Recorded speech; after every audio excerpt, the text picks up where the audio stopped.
係啦，我而家咧就喺皇后大道中近新紀元廣場，咁啊準備轉入去呢個永和街。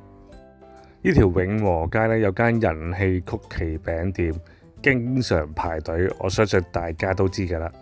今次呢，我就其實去隔離揾一間都係好有人氣、經常排隊嘅鋪頭。嗱，冇錯啦，前面呢條人龍呢，就係排緊買佢嘅兩餸飯啦。嗱，雖然呢間兩餸飯呢面積唔係好大，建築面積只有800尺度，但係佢差唔多每日12點到呢，就已經有人喺度排隊㗎啦。嗱，對上嗰條片介紹阿巴啲街日本料理嗰間鋪頭呢，就已經賣出咗啦。呢間鋪呢，比上次日本料理大概大咗200尺度，至於人流呢，我諗係多咗10倍度啦。